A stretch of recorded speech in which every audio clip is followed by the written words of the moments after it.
그럼 간다 론도이노. 그럼 간다 론도이노. 휘스. 휘스. 휘스. 아이시 아야만은 미는 숨 항너보다 아마가 항너마담다 구비에나 항보다 강다바 상금민가 권나 아두가 휘스하게도 아두디 강이나 해다 하르바 아두가 아이게 핵 탱너르바 지데다바 아이곤다 휘스나 좀 꼬르바 미 아야만은 아이곤다 휘스지 거고요 아두게 강차리 아두 하이리 아두가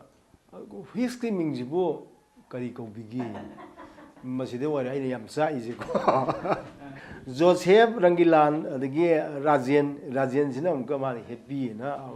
happy Rajen याम line खंगेबा अदे कबोले इनौचा कुबेर हारगदि कुबेर हारगा खंगदबसे करिगिनो सिन हुइ सारगदि the खंगबा अदुनि आइजु आइ इसा इथंददा ngakbom फावरिसि आइ इसागी मिंगसि मयामने खंगना बिगदबसि कैसाम कुबेर सिंहा लेफम टॉप खोनामखों आइगी हेक हौरपगी पुंसी खोंचतसिदा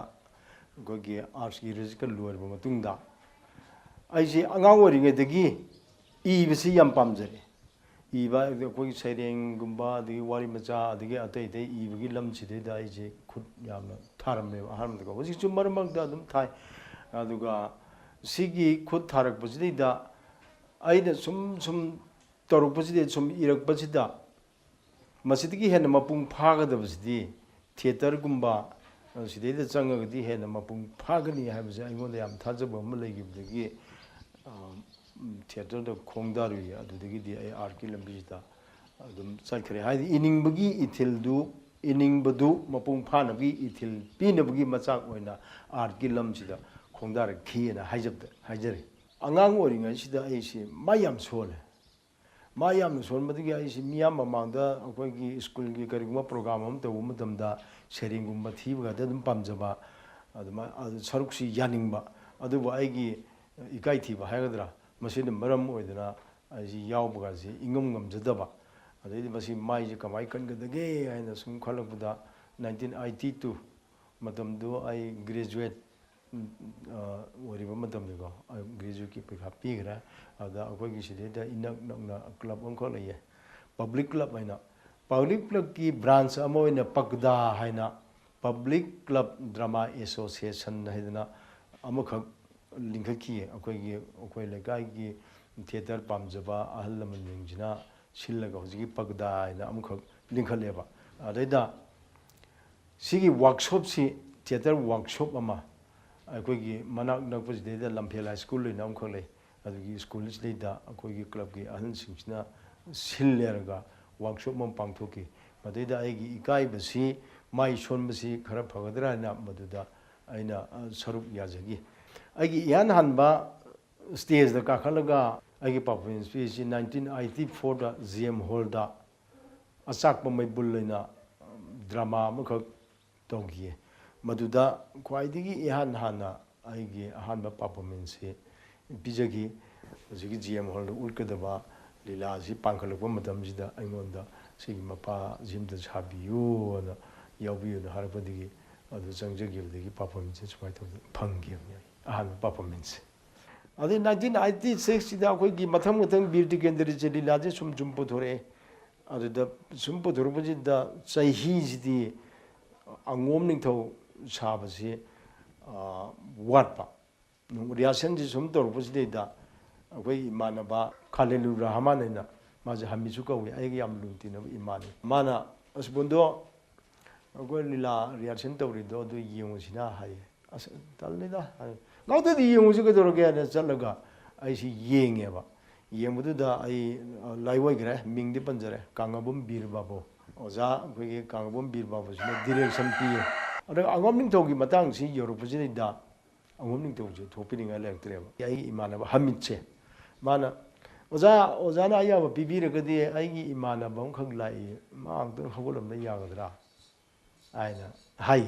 अदि इबानी अस खुनिंगा थिनदना तवेबको अस कदो हायनो गायन तवदना अदि हरक स्टोरेनो अदि ओजाना याइने कनानो हाय ओजा आई इमानबजि कुबेर कवे मा अंगदं हगोलमना यागदरा हाय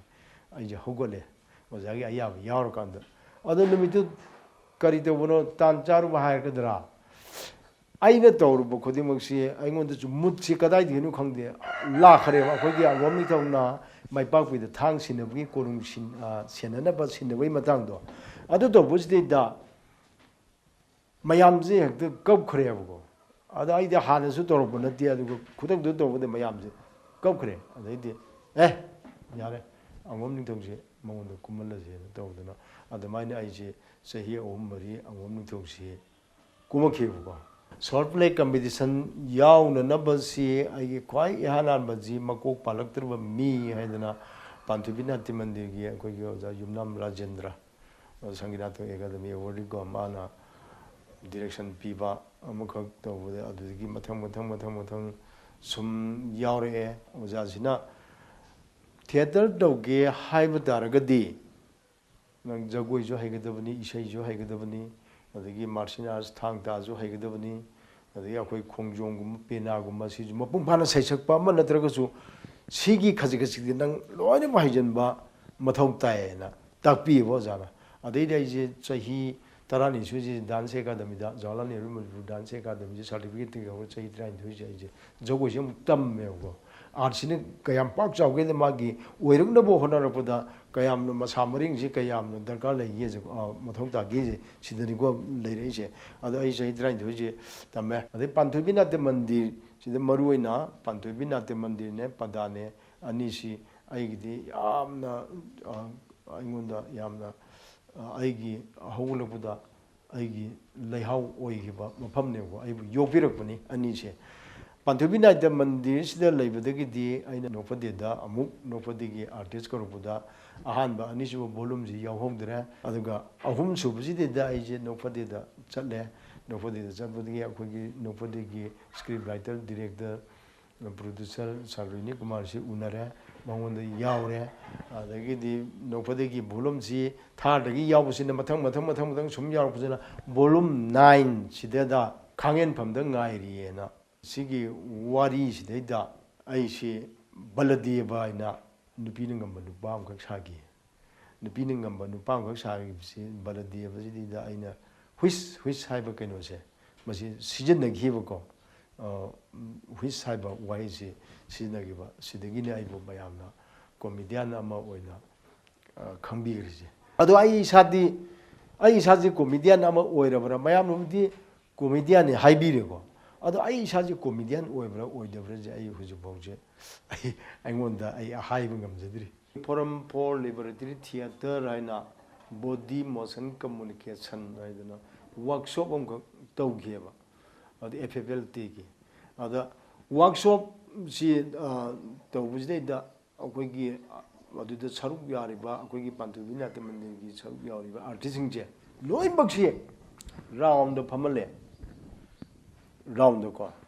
ꯑꯩꯁꯤꯅ ꯑꯦꯛ ꯑꯃ ꯇꯧꯗꯣꯏꯅꯦꯕ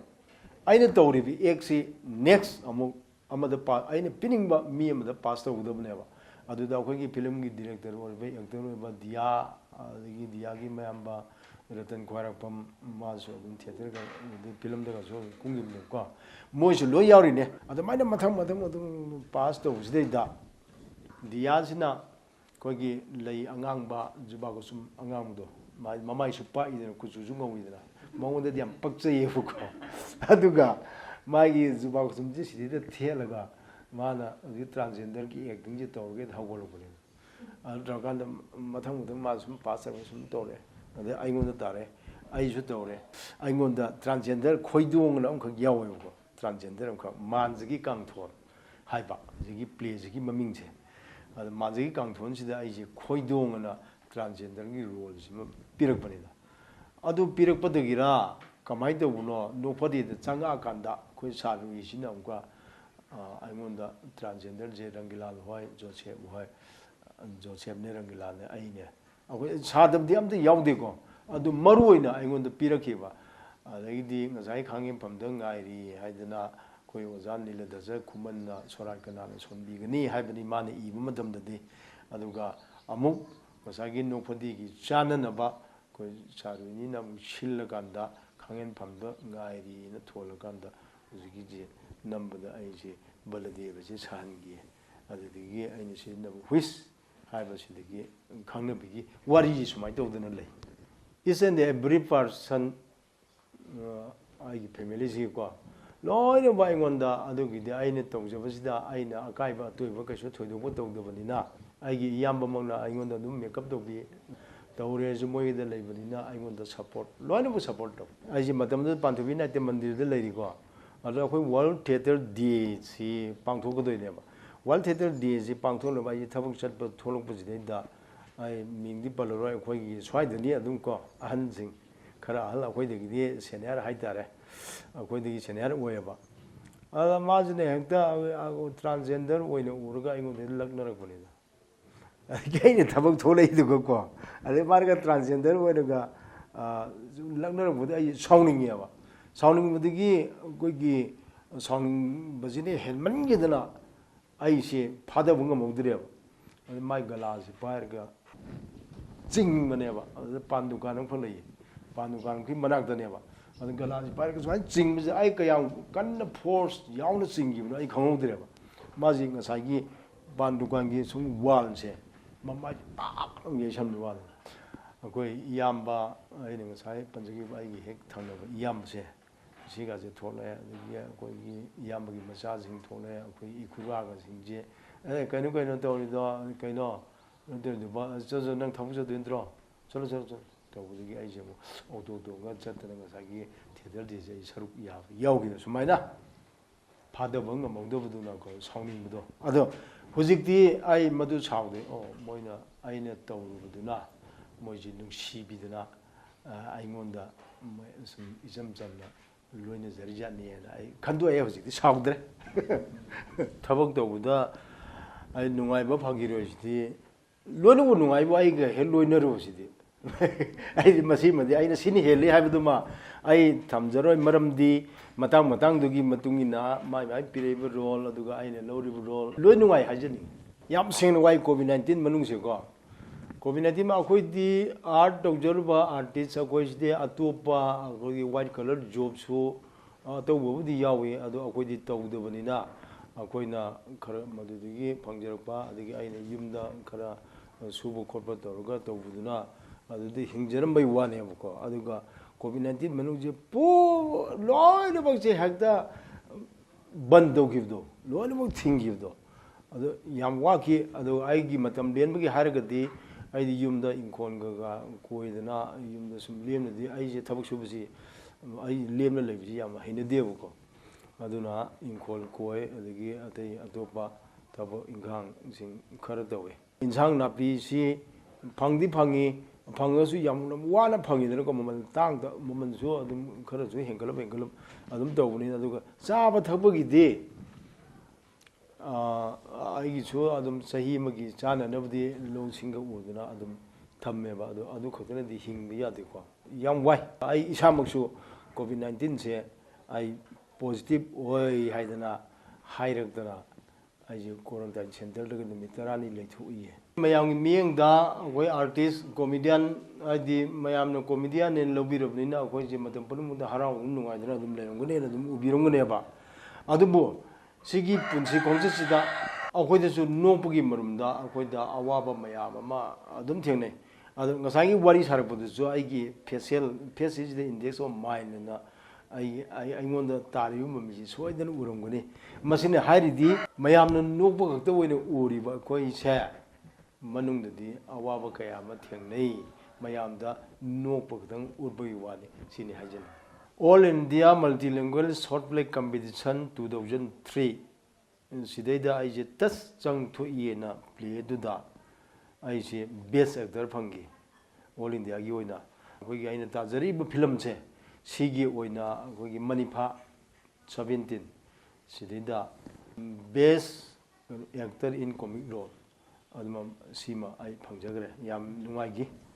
ojaku ber haibasi mayamna khangna bigadu mawong sidida mama lowning bada adum khanu huis ku ber haigera khangsare haigera aduga aidi yamna ai isana hajirabda ai ji khutsi yamna lingi yam longi aduna kogi crafts ki ba de ate de jo adum haine go adom da su khangbi ba adum yawi ado aibo